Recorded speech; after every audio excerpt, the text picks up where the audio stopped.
Baik, sebelum kita mulai, senggol kanan kirinya, katakan Anda istimewa. Wah, istimewa. Saya itu sering mengatakan istimewa kepada teman-teman pelayanan maupun kepada saudara-saudara. Karena apa? Karena kehidupan kita itu diciptakan sebagai orang yang istimewa. Ya, bukan orang yang lemah tak berdaya, tetapi orang yang istimewa. Di dalam kehidupan kita, benih kita itu sudah diciptakan memiliki kemampuan untuk menaklukkan. Ya, sejarah dunia tentang conquerors atau penakluk wilayah mencatat top 10 greatest conqueror. Di antaranya kita tahu namanya. Ya, yang pertama ada Napoleon Bonaparte. Nah, ini Bapak Ibu bisa lihat gambarnya. Napoleon ini berhasil menaklukkan luasan wilayah 720.000 square miles. Ini besar sekali. Kalau dikalikan ke kilometer persegi, itu dikalikan 2,589 atau sama seperti 1.864.080 km persegi. Wah, saya tidak bisa membayangkan seberapa luas ya Napoleon Bonaparte ini berhasil menaklukkan. Tetapi apakah rekor ini sudah paling besar? Ternyata tidak. Masih ada Alexander the Great. Ya, Alexander ini menaklukkan wilayah 2.180 square miles. Wow, gila bener ini ya. Apakah ini rekor yang paling besar? Tidak. Ternyata masih ada satu lagi yang namanya Genghis Khan. Atau kita biasanya dalam bahasa Indonesia Genghis Khan. Ya. Genghis Khan ini menaklukkan berapa Bapak Ibu? 4.860.000 square miles. Ini benar-benar suatu rekor yang sampai saat ini sulit dipatahkan. Nah, muncul pertanyaan dalam diri saya begini, kenapa kok bisa Napoleon, Alexander, dan Genghis Khan itu ya bisa menaklukkan dengan secara luar biasa? Apakah mereka ini orang-orang yang biasa, orang-orang yang tidak punya latar belakang petarung atau keluarga petarung? Ternyata tidak. Mereka ini dari keluarga yang petarung juga. Contoh ya, Napoleon. Ini ayahnya adalah seorang politikus dan pengacara dari Korsika. Korsika itu sebuah pulau di France, ya, an island of France. Dan dia menjabat sebagai asisten pribadi pemimpin revolusioner Pascal Pauli. Dan kemudian menjadi perwakilan Korsika di Dewan Louis ke-16. Bapak Ibu, saudara-saudaranya Napoleon Bonaparte ini, itu semua pemimpin di negara-negara besar. Bagaimana dengan Alexander the Great? Ayah Alexander the Great ini adalah Philip II. Dia ini raja kerajaan kuno Makedonia dari tahun 359 sebelum Masehi hingga kematiannya 336. Seorang yang menyatukan Makedonia menjadi negara Eropa pertama. Dan pasukan yang diciptakan oleh Philip ya, ayahnya dari Alexander, ini dipakai bersama dengan Alexander untuk menaklukkan kekaisaran Persia dan meresmikan zaman Helenistik. Genghis Khan, ayahnya Yesugei. Yesugei itu apa? Siapa dia? Dia kepala suku keturunan panglima perang dan pemimpin utama dari konfederasi Mongol. Jadi kalau kita lihat Bapak Ibu, ketiga orang penakluk, ya Napoleon, Alexander, dan Genghis Khan, ini semua ada benih, ya, jadi ada bibit penakluk dari keluarganya. Bagaimana dengan kehidupan saudara dan saya? Mungkin saudara berkata, loh ya Pastor, itu kan mereka keturunan raja-raja. Saya siapa? Bapak Ibu, kita ini juga memiliki benih sang penakluk. Coba katakan kepada kanan kirinya, kita punya benih sang penakluk loh. Pagi hari ini kita akan belajar ya kebenaran firman Tuhan tentang benih sang penakluk, the conqueror's seed. Kita baca di Kejadian 1 ayat yang ke-28. Ya, ini sebagai landasan kita bisa berpikir, kenapa kok dijadikan penakluk? Yuk kita baca ya. Allah memberkati mereka, lalu Allah berfirman kepada mereka, beranak cuculah dan bertambah banyak, penuhilah bumi dan taklukkanlah itu. Nah lihat, kata taklukkanlah, ini sudah di awal-awal penciptaan Tuhan sudah mengatakan taklukkanlah itu. Berkuasalah atas ikan-ikan di laut dan burung-burung di udara dan atas segala binatang yang merayap di bumi. Ini menarik sekali. Kenapa kok dikatakan pakai kata taklukkanlah, bukan menangkanlah? Kelihatannya taklukkanlah dan menangkanlah itu similar words, yaitu sinonim, sering dipakai bergantian. Tetapi secara makna, taklukkanlah itu jauh lebih mendalam daripada menangkanlah. Kalau kita berbicara menang, maka kita selalu dihadapkan pada kompetisi, ya, menang dan kalah, kompetisi. Grup basket sekolah A melawan grup basket sekolah B. Nah, siapa yang menang itu dikatakan pemenang. Itu kompetisi. Tetapi ini taklukkanlah beda. Kalau kompetisi tadi menang, musuhnya masih ada atau sudah menghilang selamanya? Halo? Masih ada? Masih ada kalau menang. Tetapi kalau taklukkanlah, itu musuhnya nggak ada. Contoh ya, sejarah bangsa Israel menaklukkan tembok Yeriko, dihancurkan. Ya kan? Penduduk Kanaan dihancurkan, dilenyapkan. Itu taklukkanlah. Taklukkanlah itu termasuk digunakan sebagai ketika kita mengalahkan rasa ketakutan kita.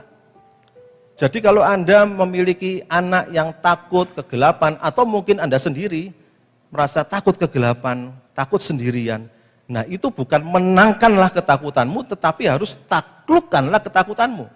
Artinya apa? Artinya supaya ketakutan kita itu tidak muncul kembali. Itu arti kata taklukkanlah. Luar biasa ya.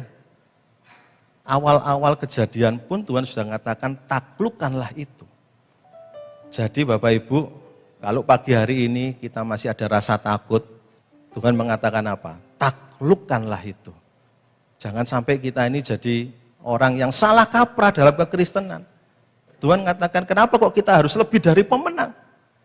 Karena perintahnya taklukkan, bukan menangkan. Kalau menangkan musuhnya masih ada lagi. Tetapi taklukkan, itu sudah nggak ada musuhnya. Kita masuk poin yang pertama, dari mana asal benih penakluk itu?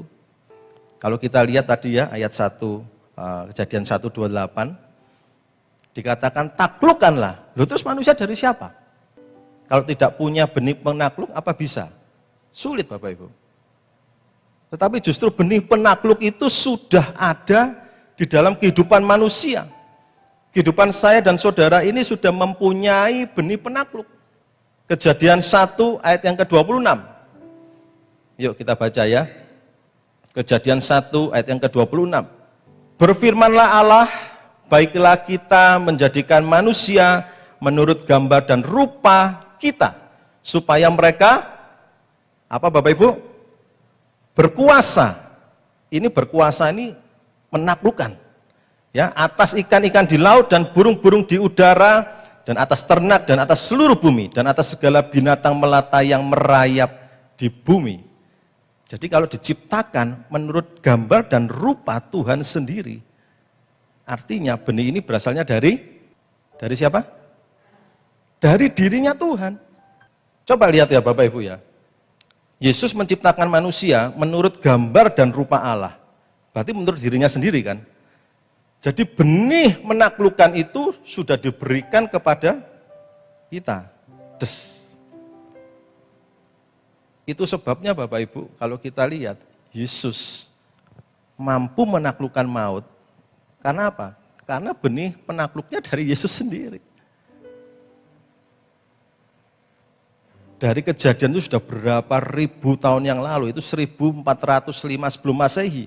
Berarti kalau kita mau mundur, itu sudah 3000 tahun yang lalu, dan Tuhan itu membuktikan bahwa ini loh benar, benihmu, benih kita, benih saudara dan saya, benih penakluk, itu ada di dalam dirinya. Dan Tuhan menciptakan kita serupa dan segambar, berarti benih ini juga ada di dalam kehidupan kita. Jadi bukan hanya asal menang, tapi apa? Jadi penakluk. benih itu dari Tuhan sendiri. Kalau Yesus mampu menciptakan, berkuasa atas semesta, demikian juga kita diberikan kemampuan itu. Yesus itu bukan hanya mampu menciptakan, tetapi dia sudah membuktikan bahwa mampu menaklukkan maut. Pertanyaan bagi kita, seringkali kita sebagai orang Kristen yang percaya Yesus, mengalami masalah. Kita merasa berbeban berat, sedih, tidak berdaya. Karena apa? Karena kita tidak sadar bahwa benih penakluk itu sudah ada dalam kehidupan kita. Apa sih masalah di dunia?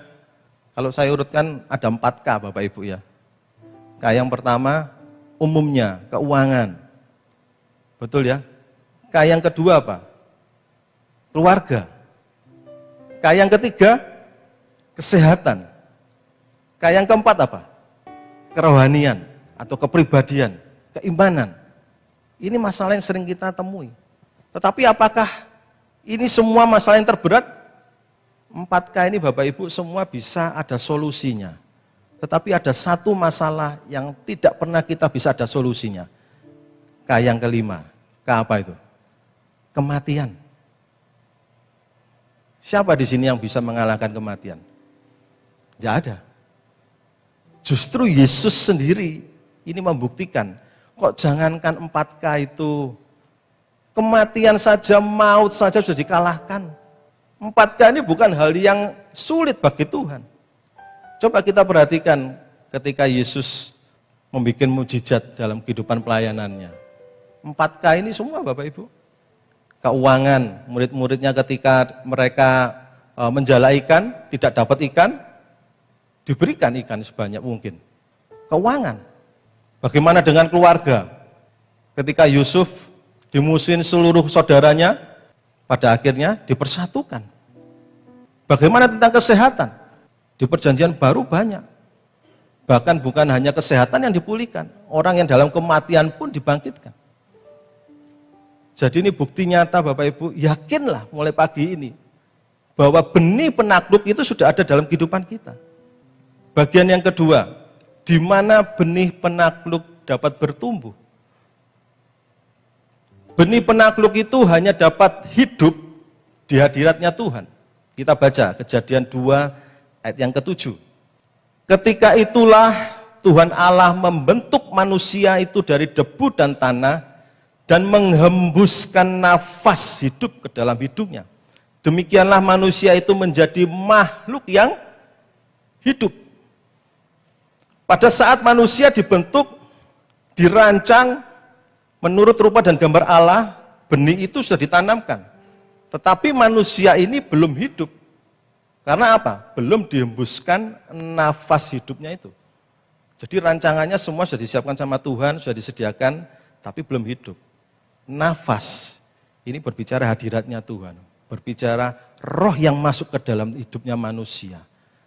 Ketika roh Allah ini masuk dalam kehidupan kita, benih ini baru bisa bertumbuh. Benih penakluk ini baru bisa berjalan. Benih ini baru bisa berkembang. Disitulah manusia terkadang lengah. Karena apa? Karena kita merasa bahwa kehidupanku ini hidup ya karena aku. Kita lupa bahwa rancangan kita itu menurut gambar dan rupa Allah. Kalau Tuhan tidak memberikan rohnya dalam kehidupan saudara dan saya, kita ini loh, nggak ada apa-apanya. Benih penakluk dapat bertumbuh ketika mendapatkan makanan dari firman Tuhan. Yohanes 15 ayat yang ke-5 sampai yang ke-6. Jadi ketika kita ini sudah dalam hadiratnya Tuhan, ketika Tuhan sudah menghembuskan nafas kehidupan dalam kehidupan saudara dan saya, tugas kita adalah makan dari makanan firman Tuhan. Kita baca Yohanes 15 ayat yang ke-5 sampai yang ke-6. Akulah pokok anggur dan kamulah ranting-rantingnya.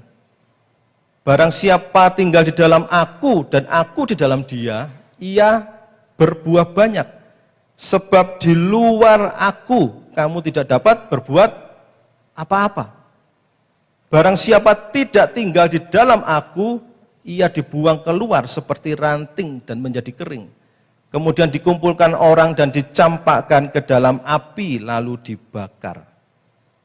Bapak Ibu, benih penakluk yang ada di dalam kehidupan Anda dan saya itu tidak tergantung seberapa sulit kondisi Anda. Firman Tuhan tadi hanya syaratnya apa? Tinggal melekat. Tidak ada syarat apapun. Kalau badai kamu tidak bisa ya. Kalau hujan kamu tidak mampu. Nggak ada itu. Kita harus membaca firman Tuhan itu harus benar. Jangan diasumsikan sendiri. Oh iya Tuhan, kalau kondisi baik aku bisa melekat. Kalau kondisi buruk mana bisa aku melekat. Firman Tuhan tidak ada kondisi apapun. Semua kondisi tugasnya kita hanya melekat. Tugas kita hanya melekat. Demikian juga lihat ya Bapak Ibu. Di Kejadian. Ini saya tarik ke PL, ke PB, ke PL, ke PB apa? Supaya apa? Supaya kita paham bahwa Alkitab kita ini utuh. Alkitab kita ini utuh, perjanjian lama sampai perjanjian baru. Jangan ada di antara kita yang fanatik. Oh aku perjanjian baru aja, oh aku perjanjian lama. Lu enggak. Tanpa perjanjian lama tidak akan ada perjanjian baru. Tanpa perjanjian baru, perjanjian lama ini tidak ada jawabannya, tidak ada penggenapannya. Kenapa kok saya ajak Bapak Ibu hari ini ya, pagi ini kita lari perjanjian lama, perjanjian baru, supaya tahu bahwa benih ini dari awal sudah disediakan, kemudian Tuhan membuktikan dari pengorbanannya. Kehidupan manusia di luar firman Tuhan, dia akan mati. Perjanjian baru mengatakan, kalau kita di luar ranting kita ini, di luar pokok anggur yang benar, kita mati. Kita lihat ya, Kejadian 2 ayat 8 sampai yang ke-9.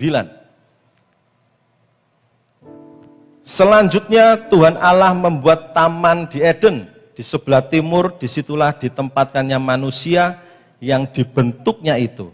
Ya. Jadi tetap mereka hidup dalam hadiratnya Tuhan. Lalu Tuhan Allah menumbuhkan berbagai-bagai pohon dari bumi yang menarik dan yang baik untuk apa? Untuk dimakan buahnya, dan pohon kehidupan di tengah-tengah taman itu, serta pohon pengetahuan tentang yang baik dan yang jahat. Tuhan itu sudah menyediakan makanan bagi kita semua. Makanan yang dapat membuat benih penakluk itu bertumbuh. Similar ya dengan yang perjanjian baru tadi itu. Ranting ini harus melekat, supaya apa? Supaya dapat makanan. Perjanjian lama desainnya Tuhan apa? Ini loh, kamu tinggal di taman, di hadiratnya Tuhan, tak sediakan makanan. Berarti harus makannya di taman itu. Luar biasa Alkitab itu. Dan makanan tersebut kalau saya bawa lagi ke sekarang ini, ke saat ini, makanan itu adalah pengenalan akan Tuhan Yesus. Apakah Tuhan Yesus tidak membuktikan bahwa dirinya makanannya itu adalah kebenaran firman Tuhan? Tuhan Yesus membuktikan loh. Kita baca ya. Ayo kita baca. 1 Yohanes 2 ayat yang ketiga. Dan inilah tandanya bahwa kita mengenal Allah, yaitu jikalau kita menuruti perintah-perintahnya. Kita baca lagi di Yohanes 4 ayat yang ke-34. Supaya kita benar-benar paham bahwa kehidupan saudara dan saya ini lebih dari pemenang. Yohanes 4 ayat yang ke-34, kata Yesus kepada mereka, makananku ialah apa? Melakukan kehendak Dia yang mengutus aku dan menyelesaikan pekerjaannya. Nah, ini loh Bapak Ibu. Lihat ya. Kalau tadi di poin yang pertama, benih itu sudah dirancang untuk kita. Dari mana asal benihnya? Dari dirinya Tuhan Yesus sendiri. Diberikan kepada kita, dihembuskan nafas kehidupan, dan bukan itu aja, Tuhan Yesus pada waktu perjanjian baru, dia sudah membuktikan dirinya, bahwa akulah penakluk. Maut aja mampu aku taklukkan. Bagaimana dengan masalah keuangan, keluarga, kesehatan, kerohanian, itu hal yang mudah. Lihat, Tuhan memberikan dari dirinya, dia sudah membuktikan. Tentang makanan, bagaimana benih ini dapat bertumbuh? Benih hanya dapat bertumbuh ketika dalam hadirat Tuhan. Ketika manusia itu hidup dengan nafas hidup Allah, manusia ditaruh di Taman Eden, makanannya dari buah-buahan yang diberikan Tuhan. Di perjanjian baru, kita lihat, kamu adalah ranting yang harus melekat pada pokok anggur. Kalau ranting ini lepas, dia tidak mendapatkan nutrisi, dia akan mati. Luar biasa loh ya. Itu sebabnya Bapak Ibu, ayo mulai hari ini ambil komitmen, baca Alkitab. Jangan kita itu hanya sibuk dengan TikTok, Instagram, Facebook. Ya kalau Facebook orang-orang jadul ya. TikTok, teman saya baru kira-kira ya 3 tahun, mungkin 4 tahun ini ya pulang dari menempuh studi S3 di Harvard. Dia S2-nya di MIT. Orangnya cerdas memang. Dia mengatakan, kamu harus ke sana untuk melakukan penelitian. Kenapa? Kekristenan di sana itu sudah jauh menurun. Gereja-gereja banyak yang kosong. Kenapa? Anak-anak mudanya kemana? Generasi mudanya itu lebih senang 2 jam beria-ria di TikTok daripada 2 jam duduk mendengarkan kebenaran firman Tuhan. Dan itu masalah besar. Kehidupan kita ya sejak pandemik itu berubahnya cepat sekali Bapak Ibu. Kita sebagai orang tua, ayo hati-hati generasi penerus kita. Next generation-nya ini loh, mau dibawa kemana? Jangan kita harus berpikir terus, ya sudahlah pastor ini kan memang teknologi, memang zamannya teknologi. Oh no. Ini teman saya sudah mengatakan, kamu harus berangkat sana untuk melakukan penelitian loh. Kenapa kok mereka bisa segitu banyaknya meninggalkan gereja, larinya kemana? Ke TikTok. Kita pun kalau ditanya, Bapak Ibu siapa yang bawa Alkitab? Gitu. Ayo berapa banyak Bapak Ibu yang membawa Alkitab yang buku? Ada? Wow. Oh Pastor Roy aja, oh puji Tuhan masih ada ya. Yang lainnya handphone suci. Oh Dr. Jimmy luar biasa Dr. Jimmy ya. Lihat Bapak Ibu, bahkan untuk kerohanian, ya, untuk hal makanan yang sudah tercatat dari perjanjian lama sampai perjanjian baru pun kita masih didigitalkan. Pertanyaan saya cuma satu, bagaimana kalau makanan jasmani kita yuk didigitalisasikan juga? Bisa enggak? Aku mau makan mie goreng, tak fotoin ya, ceklik, terus dimakan. Aku mau makan fuyung hoi, foto aja ya. Ceklik, ini makananmu menu. Bisa? Nggak bisa. Kalau untuk hal yang jasmani, Bapak Ibu itu masih mau yang real food, ya kan? Mau yang makanan yang nyata, makanan yang keras. Kenapa kok hal rohani Bapak Ibu hanya maunya digital? Itu sebuah pertanyaan besar loh. Oke lah kalau kita mau kompromi dengan teknologi. Apakah Bapak Ibu sudah mendidik generasi penerus Anda untuk membaca Alkitab? Benih penakluk itu hanya bisa hidup dan bertumbuh dalam hadirat Tuhan dan dalam makanan dari firman Tuhan. Jangan disesali kalau next generation kita berikut-berikutnya akan mudah putus asa. Kita sering dengar strawberry generation, benar? Yang kelihatannya dari luar itu indah, merah, tetapi begitu kena hentakan, kena pukulan, ya kan, kena masalah hancur. Belepotan. Berapa banyak generasi kita yang seperti itu? Jangan menyesal Bapak Ibu nanti kalau ternyata generasi berikutnya kita akan seperti itu. Benih penakluk sudah diberikan kepada saudara dan saya. Dan itu harus ditumbuhkan, harus digerakkan melalui kebenarannya firman Tuhan. Poin yang terakhir, bagaimana agar benih penakluk itu berfungsi? Kalau tadi sudah kita tahu, asal-usul benihnya dari mana, dari blueprint-nya Tuhan diberikan kepada kita, kemudian dihidupkan dalam hadiratnya Tuhan, dengan nafasnya Tuhan, diberikan makanan firman Tuhan, sekarang berfungsinya bagaimana? Benih penakluk dapat berfungsi ketika bertindak dalam kehendak Tuhan. Ayo kita baca Kejadian 2 ayat yang ke-15. Tuhan Allah mengambil manusia itu dan menempatkannya dalam Taman Eden untuk mengusahakan dan memelihara taman itu. Jadi setelah benih itu tumbuh oleh Tuhan, diutus untuk mengusahakan dan memelihara. Bukan untuk duduk tenang-tenang, goyang-goyang kaki, kipas-kipas tangan. Jadi benih yang diberikan Tuhan ini harus digerakkan dalam kehendaknya Tuhan. Bukan dalam kehendaknya sendiri. Kejadian 2 ayat yang ke-19. Ya, Kejadian 2 ayat yang ke-19. Lalu Tuhan Allah membentuk dari tanah segala binatang hutan dan segala burung di udara. Perhatikan, dibawanyalah semuanya kepada manusia itu untuk apa? Untuk melihat bagaimana ia menamainya. Dan seperti nama yang diberikan manusia itu kepada tiap-tiap makhluk yang hidup, demikianlah nanti nama makhluk itu. Benih yang ada di dalam kehidupan saya dan saudara sama Tuhan pasti diberikan tugas. Kalau Anda bisa memiliki benih untuk menjadi kaya, menjadi sukses, ingat, tugas Anda bukan untuk diri sendiri.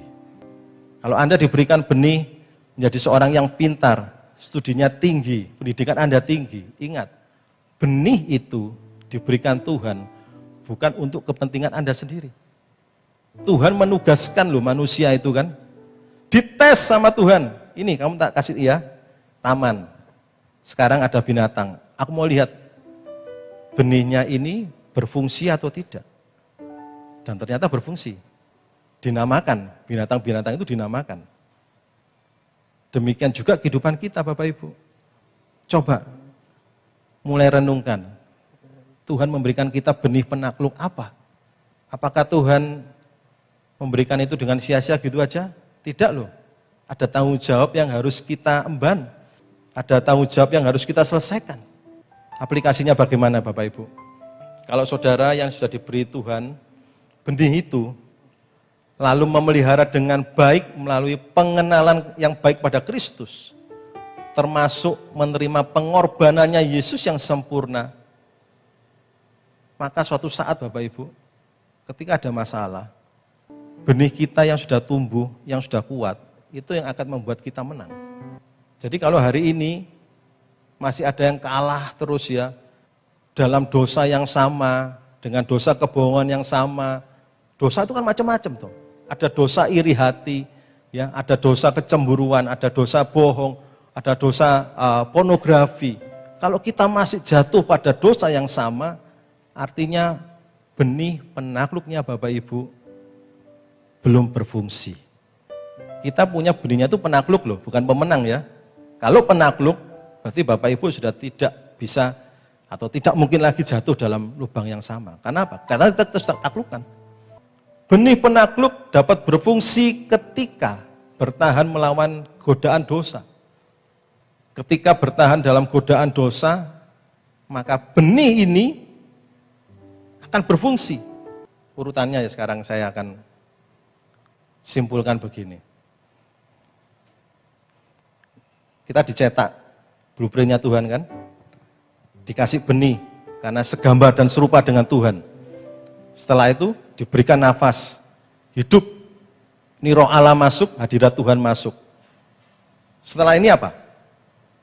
Kita diuji, ada tesnya, apakah benihmu berfungsi atau tidak.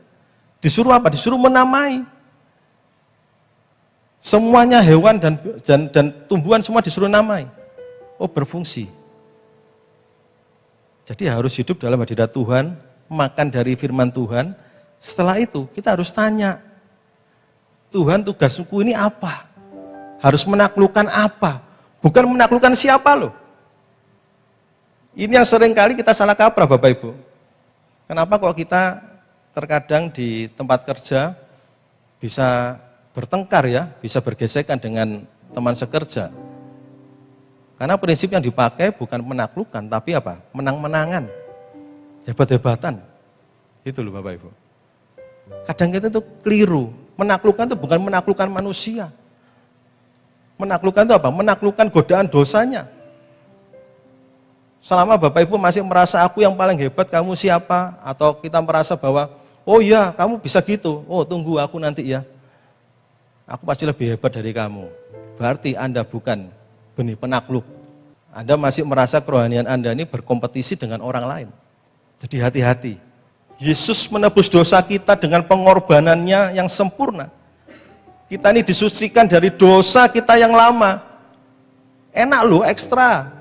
Kita tidak perlu susah-susah untuk membersihkan dosa, untuk menaklukkan dosa kita yang lama. Tetapi setelah kita menerima pengorbanannya Yesus, apa yang kita lakukan? Kita itu seperti di riset kembali Bapak Ibu ke dalam planningnya Tuhan, di blueprintnya awal, yang ketika belum berdosa. Jangan sampai terus kita akhirnya kembali lagi. Oh enak, terima Yesus, kita dosa-dosa dihapuskan. Lu ada tanggung jawabnya. Baru-baru ini di media sosial, sosial media saya ada yang tanya, enak ya jadi orang Kristen, tidak bisa berdosa. Ada yang tanya gitu Bapak Ibu. Saya cuma jawab, tidak bisa berdosa itu tidak. Kita tidak kebal dosa. Tapi Yesus menebus untuk dosa-dosa kita. Pertanyaannya cuma satu, saya kembalikan. Kalau itu ketika kita berdosa, nggak sempat minta ampun, kita kemana? Jangan sampai kita ini terhilang. Karena apa? Karena lupa bahwa harusnya kita ini sebagai penakluk, yang ditaklukkan itu apa? Godaan-godaan dosanya ini. Kenapa Adam dan Hawa bisa jatuh dalam dosa? Adam dan Hawa kurang apa coba? Manusia pertama diciptakan sempurna, hidup dalam hadiratnya Tuhan, makanan sudah disediakan, makan firman Tuhan, hubungan dengan Allah baik. Tetapi kenapa kok Adam dan Hawa akhirnya jatuh dalam dosa? Sumber kesalahannya cuma satu. Dia tidak bisa menaklukkan godaan dosa itu. Mungkin hari ini Bapak Ibu datang dengan beban. Kenapa kok hidupku belum berubah ya? Bertahun-tahun kehidupanku kok sama saja. Ayo kembali ke jalannya Yesus. Kita ini semua memiliki benih penakluk. Dan benih ini harus hidup dalam hadiratnya Tuhan. Saya akan menyimpulkan poin mulai dari awal dalam sebuah ilustrasi yang mudah bagi kita semua untuk memahami. Saya akan dibantu oleh Kennedy. Silakan Ken, kasih tepuk tangan dulu Bapak Ibu.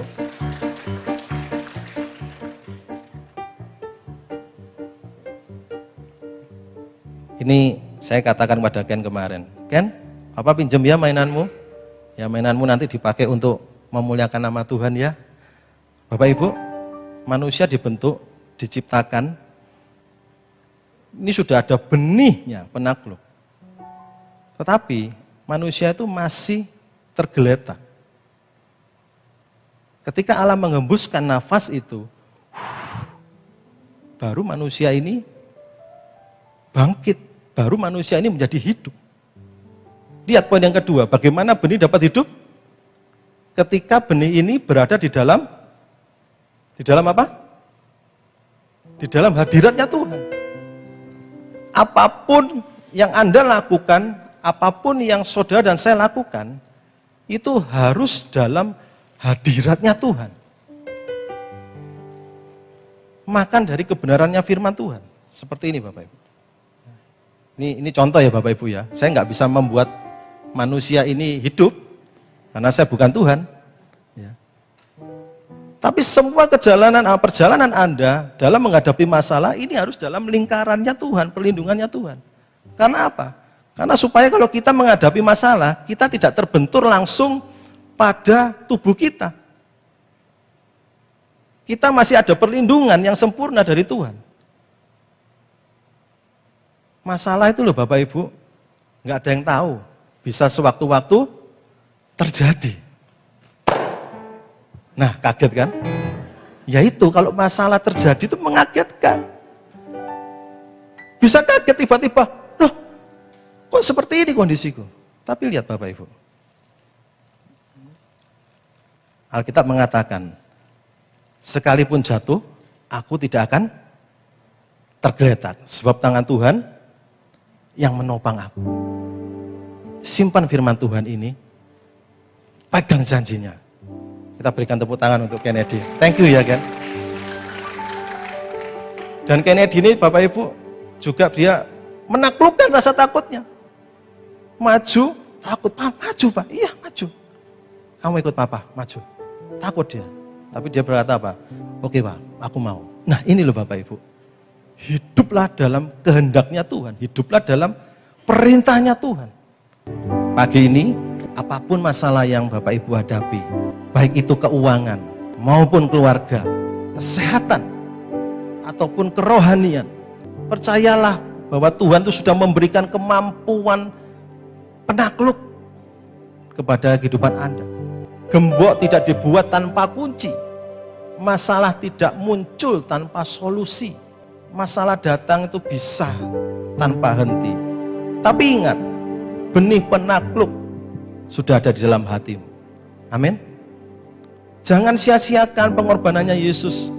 Kita ini dapat bonus. Dia mati disalibkan sebagai seorang penebus. Hiduplah dalam anugerahnya Tuhan. Sebab dari situlah datangan kemenangan.